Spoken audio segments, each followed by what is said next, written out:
అందరికీ నమస్కారం. Welcome to Varahi news. నేను మీ వరప్రసాద్. వైఎస్ఆర్సీపీ ఏడుపు రోజు రోజుకి పెరిగిపోతా ఉంది. ఒక పక్క సర్వేలన్నీ వాళ్ళకి వ్యతిరేకంగా వస్తూ ఉన్నాయి, మరో పక్క ప్రజల్ని నమ్మించాలి, మనమే గెలుస్తున్నామని, దాని ద్వారా అయినా సరే ఏదో విధంగా లబ్ధి పొందుతామేమో అని పనికి మాలిన ప్రచారం అంతా కూడా వైఎస్ఆర్సీపీ చేస్తున్న పరిస్థితి. దీంట్లో భాగంగా మొదటి నుంచి ఏదైతే జనసేన టీడీపీ మధ్య చిచ్చు రేపాలి, వీళ్ళిద్దరినీ విడగొట్టాలి అనే ధ్యేయంతోనే ఎప్పుడైతే పవన్ కళ్యాణ్ పొత్తు బహిరంగంగా ప్రకటించారో అప్పటి నుంచి కూడా వీళ్ళ విష ప్రచారం తీవ్ర స్థాయికి చేరుకుంది.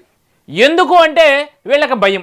పవన్ కళ్యాణ్ అంటే భయం, చంద్రబాబు నాయుడు అంటే భయం, లోకేష్ అంటే భయం, ఆఖరికి ఒక ఎమ్మెల్యే అన్నా కూడా తెలుగుదేశం పార్టీ తరఫున పోటీ చేసినా ఇన్ఛార్జీలు కావచ్చు, ఎమ్మెల్యే క్యాండిడేట్లు కావచ్చు, వాళ్ళని చూసినా భయం వీళ్ళకి. ఈవెన్ మనం నిజాలు మాట్లాడుకోవాల్సి వస్తే సామాన్య తెలుగుదేశం కార్యకర్త లేదంటే సామాన్య జనసేన కార్యకర్తను చూసినా జగన్మోహన్ రెడ్డితో సహా అందరికీ తడిసిపోతున్న పరిస్థితి. మరి ఇలాంటి సమయంలో ఏం చేయాలి? ఏదో విధంగా జనసేనని టీడీపీని విడగొట్టాలి. అగ్గికి వాయి తోడైనట్టుగా తెలుగుదేశానికి జనసేన తోడైంది. మరి ఇప్పటికే వచ్చిన సర్వేలన్నీ తెలుగుదేశం ఇండివిజువల్గా వెళ్ళినా అధికారంలోకి వస్తాయని చెప్తున్న పరిస్థితి.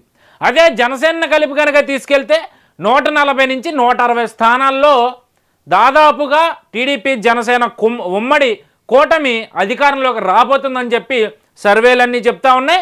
సర్వేల కన్నా ముఖ్యంగా ప్రజలందరూ చెప్తా ఉన్న పరిస్థితి. మరి ప్రజల్ని మభ్యపెట్టాలి, ఇరు పార్టీల మధ్య చిచ్చు పెట్టాలి, అంతే. ఏదో విధంగా అల్లకల్లోలం సృష్టించాలనే ప్రయత్నంలో ముందు మీ ఇంటిని చక్కదిద్దుకుని ఎదుటోడి ఇంటి వరకు రావాలనే సామెత జగన్మోహన్ రెడ్డి మర్చిపోయి, వైసీపీ నాయకులు మర్చిపోయి ఈరోజు తెల్లారు లేచిన దగ్గర నుంచి నోర్లు వేసుకొని పడిపోతున్న పరిస్థితి. ఎవరన్నా ప్రశ్నిస్తే అక్రమంగా కేసులు పెడుతున్న పరిస్థితి.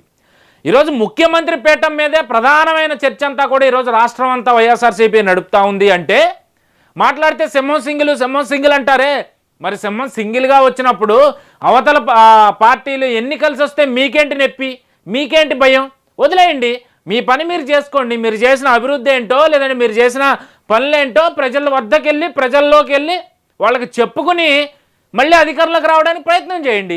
అది మానేసి తాడేపల్లి ప్యాలెస్లోనో లేదంటే తాడేపల్లి పార్టీ కార్యాలయంలోనో కూర్చుని మీడియాల ముందుకు వచ్చేసి మైకులు బద్దలైపోయేలాగా నోటికొచ్చినట్టు వాగేసినంత మాత్రాన ప్రజలే మిమ్మల్ని నమ్మే పరిస్థితుల్లో లేరు.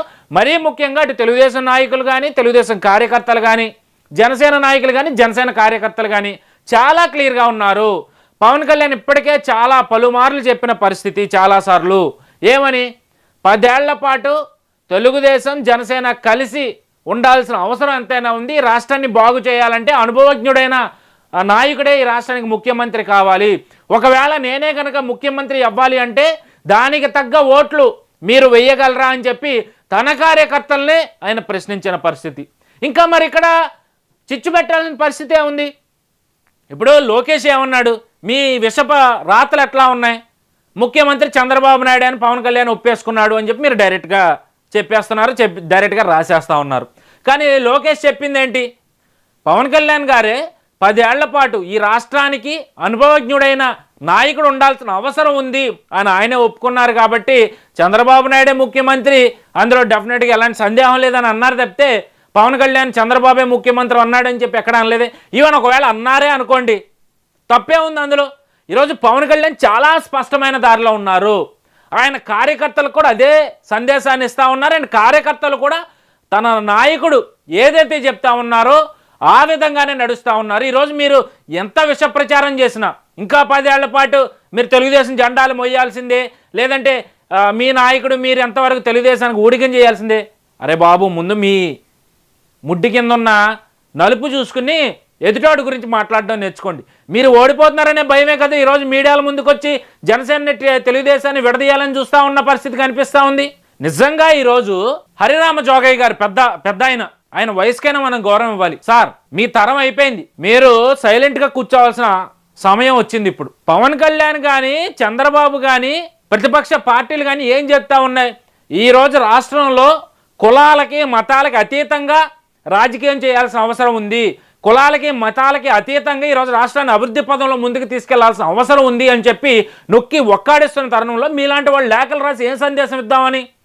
ఆ 2 కులాలే రాజ్యాధికారంలో ఉన్నాయి, కాపు కులం ఎందుకు రాకూడదు, మళ్ళీ ఎస్సీ ఎస్టీ బీసీలకి న్యాయం ఎప్పుడు జరుగుతుంది అంటే ఇక నేను ఎవరిని కించపరిచే విధంగా నేను మాట్లాడట్లేదు, దయచేసి అర్థం చేసుకోండి.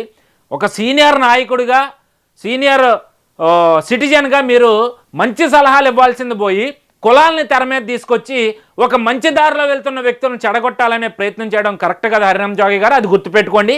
ఇప్పటికే రాష్ట్రం వైఎస్ఆర్సీపీ అధికారంలోకి వచ్చిన తర్వాత 30 ఏళ్లకు పైగా వెనక్కి వెళ్ళిపోయిన పరిస్థితి, ఈరోజు ఉద్యోగం లేని పరిస్థితి, సామాన్యుడు పని చేసుకోవడానికి పని లేని పరిస్థితి, వీటన్నిటినీ కూడా మనం దృష్టిలో పెట్టుకుని ఆలోచించాలి. ఈరోజు చంద్రబాబు నాయుడు ఎందుకు ముఖ్యమంత్రి కావాలి అని ప్రతి ఒక్కరు కూడా ఆశిస్తూ ఉన్నారు అంటే, ఈవెన్ పవన్ కళ్యాణ్ కూడా ఒక అనుభవజ్ఞుడైన వ్యక్తి రాష్ట్రానికి కావాలి అని ఎందుకు అంటూ ఉన్నారంటే, 14 సంవత్సరాలు ముఖ్యమంత్రిగా చేశారు, దాదాపు 45 ఏళ్ల రాజకీయ చరిత్ర జీవితం కలిగిన వ్యక్తి, రాష్ట్రాన్ని ఎలా అభివృద్ధి చేయాలో తెలీదా? అండ్ అన్నిటికన్నా ముఖ్యంగా సైబరాబాద్ లాంటి ఒక మహోన్నతమైన నగరాన్ని, హైదరాబాద్ని కట్టి ఈరోజు వేలాది లక్షలాది మంది యువతకి సాఫ్ట్వేర్ రంగంగా ఈరోజు ఉద్యోగాలు కల్పించిన దార్శనికుడిగా చంద్రబాబు నాయుడు ఉన్నాడు. మరి అలాంటి వ్యక్తి, అలాంటి అనుభవం ఉన్న వ్యక్తి ఈరోజు రాష్ట్రానికి కావాలి అనుకోవడం తప్ప, మరి దీన్ని కూడా ఎందుకు రాజకీయం చేస్తా ఉన్నారు? ఈరోజు జగన్మోహన్ రెడ్డి కానీ వైసీపీ నాయకులు కానీ ఒకటే గుర్తుపెట్టుకోండి, ఖచ్చితంగా మీ ఓటమి ఖాయం కాబోతుంది, అందుకే మీరు భయపడతా ఉన్నారు. మీరు ఎంత కాదన్నా అది సత్యం. మీ భయానికి ఖచ్చితంగా పులి స్టాప్ పడబోతా ఉంది. ఎవరైతే తప్పుడు ప్రచారాలు చేసి, ఎవరైతే ఈ 4.5 ఏళ్ల కాలంలో తప్పుడు పనులు చేసి ప్రజల్ని ఇబ్బంది పెట్టారో వాళ్ళందరూ కూడా ఖచ్చితంగా కటకటాల వెనక్కి వెళ్ళక తప్పదు. శిక్ష నుంచి ఎవరు తప్పించుకోలేరు.